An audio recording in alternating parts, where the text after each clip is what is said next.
Morning, Irina. Thanks for joining us. Owen, how are you? Very well, thank you.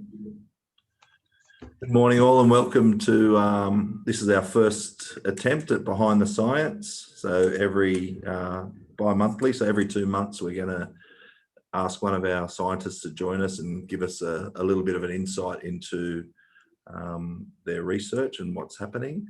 So it's a wonderful chance for a lot of our supporters. So welcome to those online. There's still a few as we're going that are sitting in the waiting room. So I'll just click on them as we go. But obviously the Kids Cancer Project and our founder, Cole Reynolds, are really proud to be supporting some bold, innovative science. So last year we celebrated a commitment of over $50 million to childhood cancer research.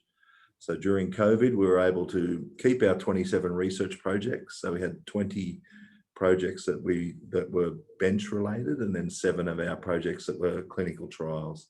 So across 18 institutions.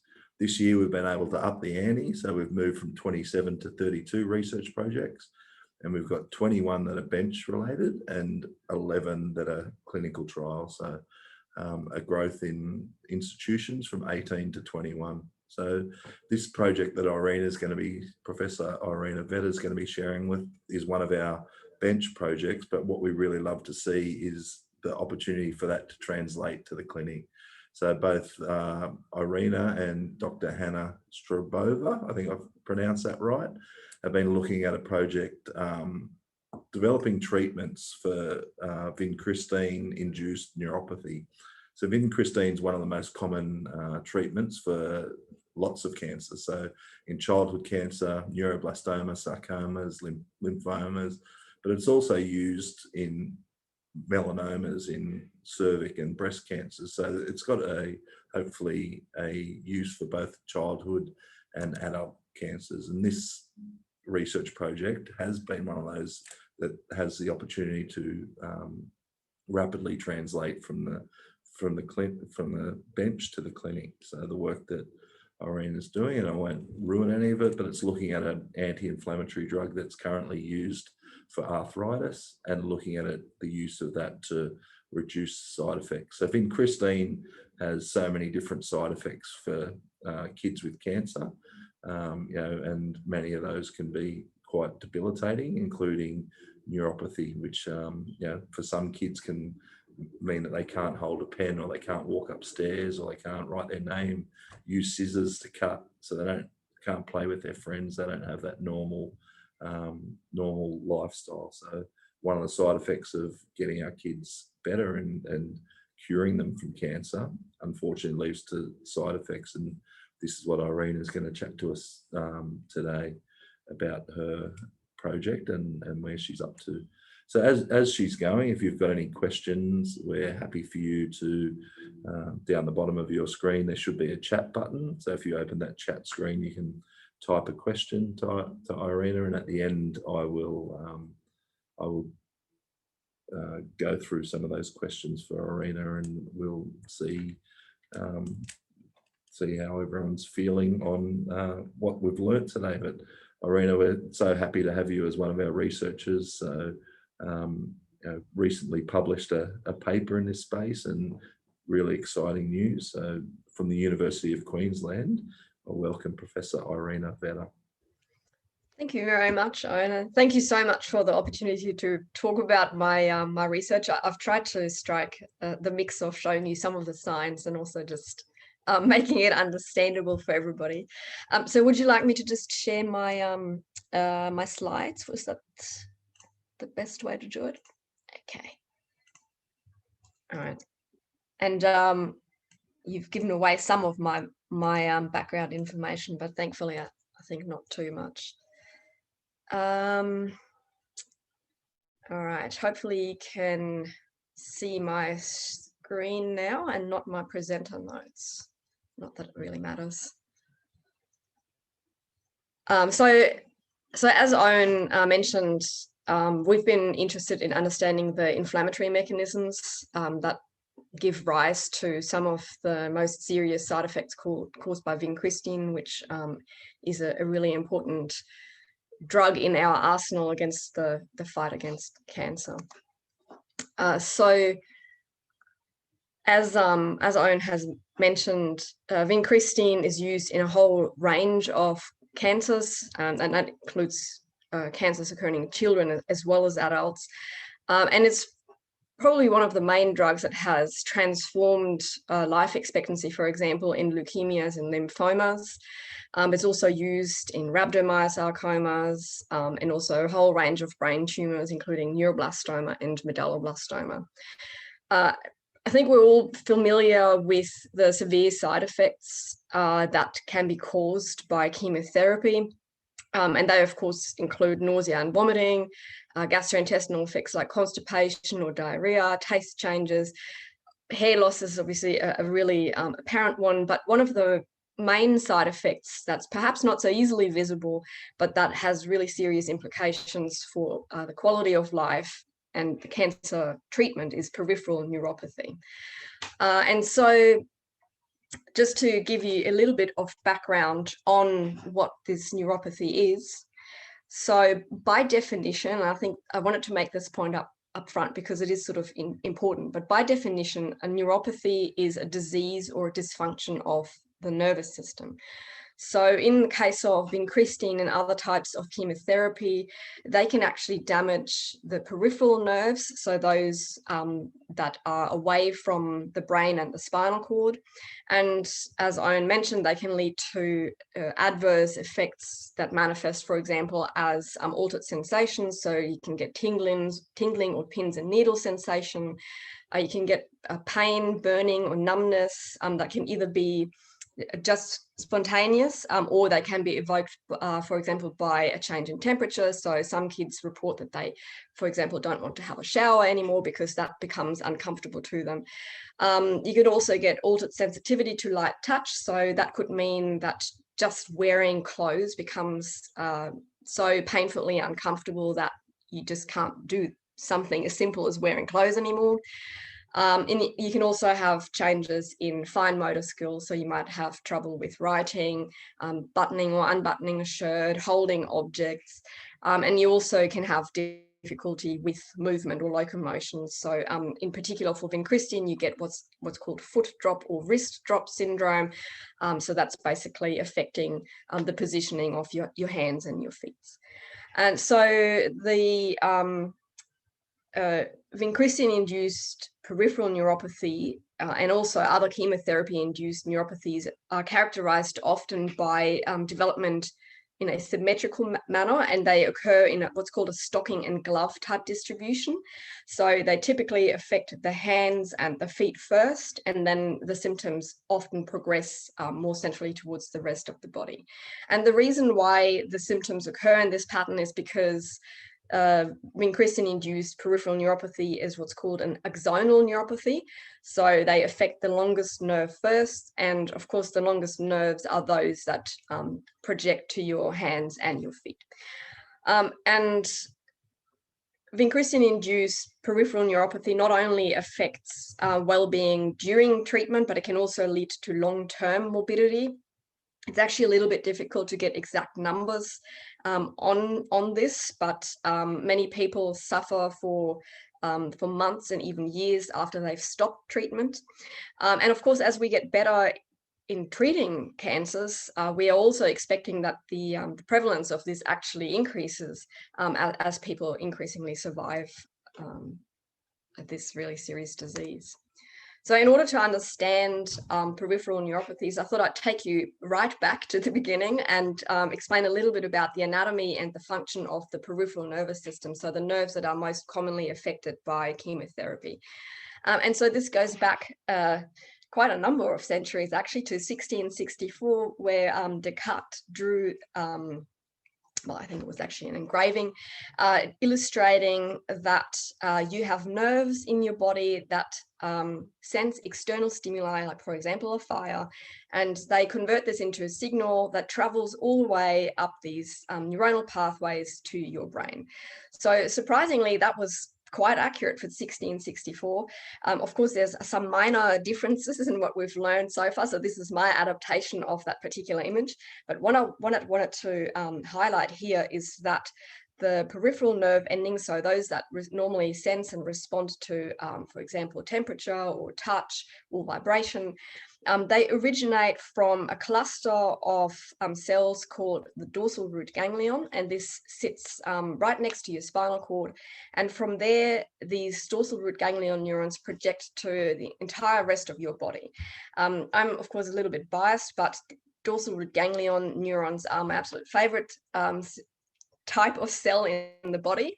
And a little bit of trivia is that these nerves are the longest cells. So for example, if you think about a cell that innervates the tip of your toe, that can be well over 1 meter long.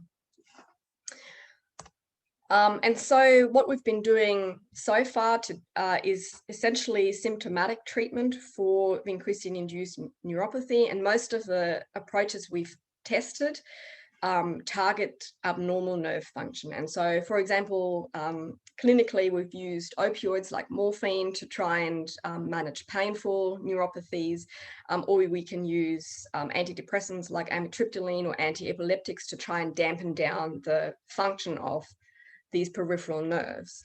Now, you can probably appreciate that all of these drugs are also associated with quite severe side effects themselves, including developing tolerance and addiction. But the main problem is actually that they just don't work particularly well at all. So where that leaves us in terms of preventing or treating chemotherapy-induced neuropathy is that we've basically got nothing in our arsenal. The only option we have is to put up with it and accept that this is something that might stay with patients for a very long time in exchange for obviously saving their lives. Or if in severe cases, we can reduce the dose of the chemotherapy or even stop treatment altogether. And I'm sure you can imagine that that's not very good for cancer outcomes. So preventing or treating these serious side effects really is an important approach to better manage cancers, because we do have quite good drugs. It's just that their use is limited by, in particular, this neuropathy. So we started off with this project thinking that if we just have a better understanding of how this nerve damage and neuropathy comes about, so the mechanisms, that we might be able to develop better targeted treatments, and they would obviously work better and have less side effects. So because we do a lot of, we do bench science, we often turn to animal models, and we're quite fortunate that animal models recapitulate what we see in the clinic really well. So the way we assess peripheral neuropathies in rodents is through a behavioral test called a von Frey test. And so essentially what you do is you apply the filament of a small probe to the foot of the mouse, and then you can rotate the handle of the device, which increases the force that's applied to the hind paw. And then when that becomes uncomfortable, the animal will withdraw the paw. And so this paw withdrawal threshold is really a surrogate measure of when a mechanical stimulus becomes unpleasant. And so on the right here, I've got a graph illustrating that. So on the y-axis here, you've got this paw withdrawal threshold, or PWT, in grams. And so a healthy mouse will withdraw its paw at somewhere between 3 to 4 grams of force. Now, when we treat animals with vincristine, what you can see is that this paw withdrawal threshold very rapidly declines. So until you only need a very mild mechanical stimulus to cause an unpleasant response. And so this is really reflective of dysfunction of the peripheral nerves, and quite similar to what you see clinically, where patients report altered sensations to mechanical stimulation or altered pain thresholds. So this project actually started off a number of years ago, as they often do. And so we first wanted to look at the gene expression changes that happen in peripheral nerves after treatment with vincristine. And so very simply, what we did is we collected the nerve cell bodies. So where obviously the genetic material is contained, so the dorsal root ganglia, from animals that were treated with vincristine, and then we used sequencing to assess the gene expression changes that happen after treatment with chemotherapy. And so here you can see a graphical representation of these gene expression changes. And so without going into too much detail, essentially each of these green dots is a single gene, and genes that are increased in expression after vincristine treatment are on the right side of 0, and genes that are decreased are on the left side. And so without going into too much detail, what you can appreciate is that there's probably predominantly an upregulation, so an increase in gene expression. So 323 genes in particular were increased, and 45 genes were decreased. Now, when we looked into more detail what these genes do, this is where we were a little bit surprised. And so we noticed that the majority of these genes that are changed by vincristine seem to be involved in immune function. And you can also do a type of analysis where you look at what cell types these genes are normally expressed in. And what we noticed was that all of these genes, or the majority of genes, seem to originate from bone marrow derived immune cells. Now, remember that we took nervous tissue, so dorsal root ganglion, to look at these gene expression changes. So that was kind of weird. Why would we see so many changes in genes related to immune cell function? And so one of the first things we did was to look at the histology of the dorsal root ganglion. And what we noticed was that vincristine actually causes an increase in the number of immune cells that you can find in the nervous tissue. And so on the top here, you've got a section of a dorsal root ganglion. And actually, for example, I'll see if I can get my laser pointer.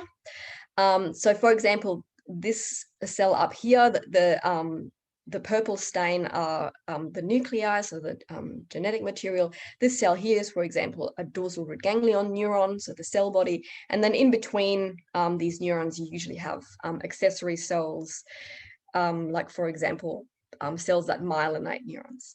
And what you can see on the bottom here in the brown is that after treatment with vincristine, you get this upregulation or infiltration of immune cells. So the immune cells are stained in brown here, and I don't think it takes too much analysis to appreciate that there really is a lot more brown immune cells in the vincristine treated nervous tissue compared to the control tissue. So of course, the presence of these immune cells could just be coincidence. It doesn't necessarily mean that they contribute to the pathology of neuropathy. So we wanted to see whether they actually contribute to development of chemotherapy-induced side effects. So we took two approaches to do this. So in animals, you can actually deplete immune cells by treating them with certain drugs. And so we thought, well, if these immune cells actually contribute to chemotherapy-induced side effects, perhaps if we have animals that don't have these immune cells, maybe they don't develop neuropathy. And so that's exactly what we observed. So in animals that lack these immune cells, vincristine-induced neuropathy does not develop. So this suggests that maybe these immune cells do have a causative role. The other experiment we did was to assess whether these immune cells alone are actually sufficient to cause neuropathy. So again, we wanted to ask the question is, are these immune cells important to the development of neuropathy, or is it just, for example, you've damaged the nerve and then the immune cells are just clearing up the debris? And so to assess this, we did the opposite experiment where we had a mouse that had never been treated with vincristine, and we basically transplanted vincristine treated immune cells into this mouse. And much to our surprise, we observed that treating the immune cells alone is actually sufficient to see the development of neuropathy symptoms. And so just to summarize what I've shown so far is that we started off with the observation that treatment with vincristine causes upregulation of inflammatory genes in nerve tissue. particularly that these inflammatory genes are associated with immune cells that appear to infiltrate into the nerve. Now, if you remove immune cells from animals, they do not develop vincristine-induced side effects. But if you give vincristine-treated immune cells to healthy animals, they develop neuropathy. So in combination, all of these experiments really strongly suggested that vincristine-induced neuropathy involves inflammatory processes in immune cells, and it's not actually so exposure of the nerves to vincristine is not actually required to cause the side effect. So if you remember back to, I think, my second slide, where I mentioned that neuropathy is defined as pathology arising from damage to the nervous system. So this was the first hint that vincristine-induced neuropathy is actually probably more an inflammatory condition rather than something that arises from direct nerve damage. So we also looked at the inflammatory changes that occur in immune cells treated with vincristine. And what we noticed was that these immune cells seem to produce a particular type of pro-inflammatory mediator that's called interleukin-1. And so in this graph, on the very left, you can see control cells that really produce virtually no interleukin-1. And on the right, you can see that cells treated with vincristine start to produce interleukin-1. Now, interleukin-1 is a quite well-researched inflammatory mediator that's typically thought to be associated with diseases like, for example, rheumatoid arthritis. And we actually have a number of drugs approved both in Australia and overseas that directly target interleukin-1 signaling. And one of these drugs is called Anakinra, and Anakinra is an interleukin-1 receptor antagonist, so it basically stops interleukin-1 signaling. So because vincristine caused such a profound upregulation or overexpression of interleukin-1, we were wondering whether interleukin-1 targeting drugs like Anakinra could actually prevent development of vincristine-induced neuropathy. And so when we treated animals with Anakinra at the same time as vincristine, so this is the data shown in the purple on the left here, you can see that these animals basically don't develop any decrease in the mechanical pore withdrawal threshold, so they're completely protected from chemotherapy-induced side effects compared to animals that just receive vincristine, which I've shown you before, and is in the black here. Now, of course, any treatment that you plan to use in patients who are receiving chemotherapy for cancer treatment has to not adversely affect either the chemotherapy efficacy or tumor growth itself, because it would completely defeat the purpose. We next wanted to assess whether Anakinra has an effect on either chemo efficacy or tumor growth. And we did this in a model of medulloblastoma, the reason being that medulloblastoma is one of the tumors that's commonly treated with vincristine, and you actually have to use quite high vincristine doses to treat this this cancer. And so being able to improve outcomes in medulloblastoma could potentially be really important. And so I'll walk you through the data that I've shown you on the bottom here. So basically what we did is we quantified the fold change in tumor size, so how much the tumor grows over a number of days in these animals. And so in the light orange here, the upwards trajectory data points, each of these lines, I should mention, is a single animal. And you can see in the light orange that if you don't give any treatment at all, the tumor just continues to grow until we have to withdraw the animal from the study. And when you treat animals with Anakinra, that really doesn't change. So we were a little bit disappointed because we had some hypothesis that Anakinra could actually slow down the rate of the tumor growth itself. That doesn't seem to be the case, but the good news is that it also doesn't seem to accelerate tumor growth. So it's a neutral treatment.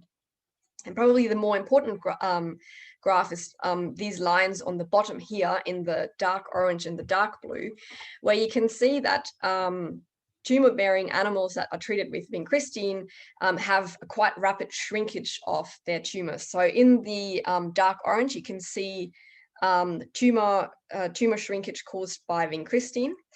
And really importantly was the observation that co-treatment with Anakinra, so the treatment that we know prevents the chemotherapy side effects, also had absolutely no effect on the chemotherapy efficacy.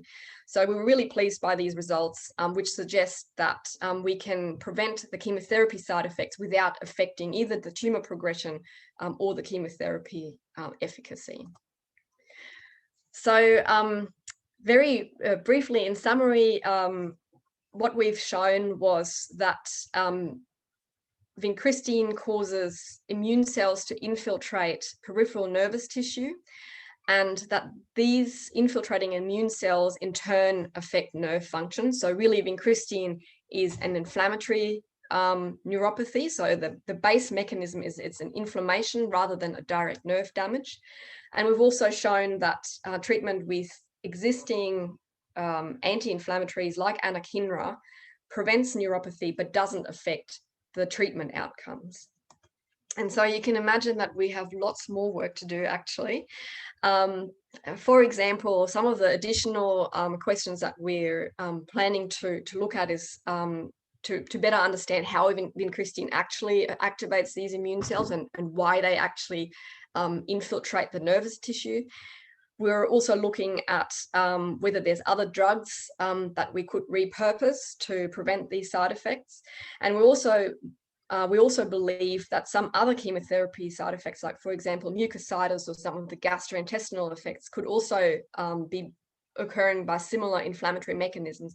So we think these anti-inflammatory drugs might actually prevent other chemotherapy side effects as well. And of course, because Anakinra is a drug that's already on the market and registered for treatment of rheumatoid arthritis, including in kids, there's the potential to translate this to clinical trials really rapidly. And so some of the questions we're discussing with our clinical partners at the moment is the type of cancers that we would want to assess efficacy in first. So for example, whether we would look at trials in leukemia or medulloblastoma. And we're also thinking about the outcomes that we're going to be measuring, so including quality of life and pain indicators. And so personally, I'm really excited, and I hope that we can translate this to the clinic really, really rapidly. So I'll leave it at that with my slides, other than to obviously acknowledge the huge contribution from collaborators across Australia. And I also wanted to particularly acknowledge Hannah, who started this as her PhD project and who since continued to work on this project as a postdoctoral researcher with support from the Kids Cancer Project. And so thank you in particular to the Kids Cancer Project and Owen, and I would love to discuss some of this work in more detail and answer some of your questions. Thank you very much, Irina, for that presentation. I'm just looking, we've got a few questions. I might just start with one, Irina. So what does, with what you've seen to date in your research, what does philanthropy and funding from groups like the Kids Cancer Project allow you to do? I can't overemphasize how vital it is to have support from the Kids Cancer Project and other philanthropic organizations. Without getting into a discussion of the funding landscape of research in Australia, it just allows us to be much more flexible and agile and pursue the really exciting ideas in a really timely fashion without without some of the delays that are inherent to for example, the government funding bodies. I've mentioned that my at the time PhD student Hannah has continued work on this project, partly supported by the Kids Cancer Project, and it's absolutely vital to continue to give opportunity to really promising young researchers and to to also translate these findings to the clinic much more rapidly. So this was a project that was funded through the Kids Cancer Project's normal funding round. It went in front of our research advisory committee and was very highly ranked. But when we look at research projects and investing money and look at what a good result is, you would probably have ticked all the boxes as far as translating possibly to clinical trial and improving outcomes. You've got further funding from the NHMRC, a government body of over 800,000 for this sort of project. You've recently written, a publication in the Journal of Experimental Medicine. You're collaborating internationally and nationally. So it must be really pleasing to have such a strong outcome from a project like this. I am really excited about this project.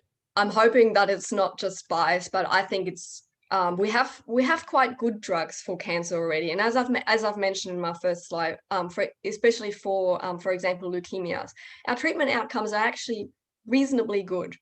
It's just that we have a long way to go in making sure that the quality of life of our kids and our patients are at a level that allows us to live a full life. And so I think from my perspective, that's really important, and we have a long way to go. So I'm really excited about taking this to the clinic and raising awareness. I mean, I haven't mentioned it, but so there's other aspects to this project that are emerging. So one of the other side effects from vincristine is something called extravasation. So this is when it's basically an accident, but during administration of the drug, if the drug doesn't go into the vein, but it leaks into the tissue, that can cause really serious local effects. So some of our data suggests that we can actually also treat this it's a medical emergency basically, but we can also treat this medical emergency with Anakinra. So there's lots of other aspects that we're trying to address in future, and I think they're really important. And I look forward to working with our clinical collaborators. I should mention that I'm a pharmacist by training, so I look forward to working with our clinical collaborators on this. So I can't see too many more questions coming through, so I'll have one more for myself, and then it'll give people an opportunity. So down the bottom of your screen on the Zoom, there should be a chat button, and if you want to type a message. But we've got a few comments just from others saying thanks for your explanation, and it helps them to understand the types of research that can be undertaken with the help of funding, but also an understanding of exactly what your project is doing, which is so exciting for us, because as an organisation we are looking at better opportunities for treatment and survival, and this is a real improvement, for an opportunity to improve the quality of life of our kids. What do the next few months hold for you? So what's in plan with this project? How do we move it to the clinic? What are the things you're working on? Yeah, so that's always a bit of a challenge, and I think an area that, especially in Australia, we can probably improve on the teamwork between clinicians and basic researchers like myself. So clinically, there's a couple of questions that are outstanding, like, for example, how you dose Anakinra in relation to vincristine. So we're looking at whether Anakinra is more a preventative or whether it can also be used as an interventional drug. So say somebody has already developed neuropathy, can we reverse the changes? Or do we need to basically preempt treatment with Anakinra to stop kicking off this entire inflammatory process? So that's something that we're determining at the bench before we go to clinical trials. And so that's a conversation that we're having with our clinician colleagues. And also, as I mentioned, we're having a chat about whether to have clinical trials, for example, in what patient group we will be taking this to next. The fact that these treatments are already approved makes it a lot easier to go into the clinics, so that they're known chemical entities. They've been used in kids for decades, actually. So that makes it a whole lot easier. And so it's really just working out the nitty gritty and getting people hopefully excited about this project. And so that's what the next months are going to be. I'm sure they'll definitely be excited. So there's no more questions, but I would, Irina, like to thank you very much for sharing with our guests today. Obviously, we've also got the Kids Cancer Project team watching on board. So the team that are busy fundraising for researchers like you. So we're so proud to have, as I said, this is one of our 32 research projects, and to be able to fund bold, innovative science like you're doing and improve the quality of life of our kids. It's really exciting, and we wish you all the best in the coming months. And I've just got one question, probably the last one to finish up.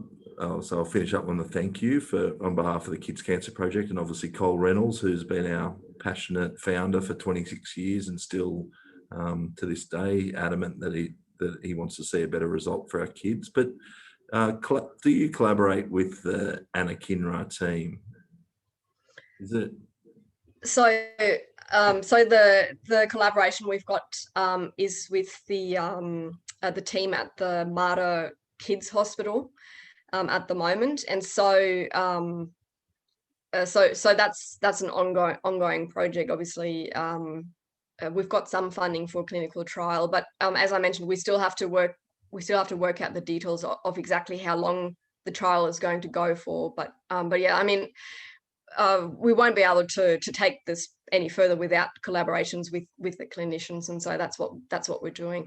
And I also wanted to really express my heartfelt thanks for the funding support, which means so much to not only the research, but also our up and coming young researchers like Hannah, for example. Our ability to improve outcomes and to just, follow the exciting science. So thank you so much, and thank you for having me to try and explain some of my work. No, you've done a great job, and it is really exciting to be moving towards that. Obviously, there's lots of hurdles to get across, but obviously with the great science you've been able to and your research to date leaves you in a really strong position. The Kids Cancer Project would love to discuss continuing our support. And it's great to see that there's a real transition of your work, which started off from the bench, is moving towards the clinic and will make a real difference. So we're excited about that. Most of those clinical trials will be for 12 or 18 months. And what we're trying to look at is an improvement in the quality of life and the standard of care of these kids. And if it is positive over that 12 or 18 months, well, then it becomes just part of the standard care that our kids get. And it becomes part of the health care and their standard care across Australia, so nationally and then hopefully internationally. So Irina, on behalf of the whole team of the Kids Cancer Project, all our supporters and the donors would be very proud of their investment into the work that you've done and the great results, as I said, you've been able to achieve through moving this to a clinical trial, having publications, collaborating, growing our knowledge in this area, amongst other things. You've done a wonderful job. So thank you very much. Thank you. It's a pleasure to talk.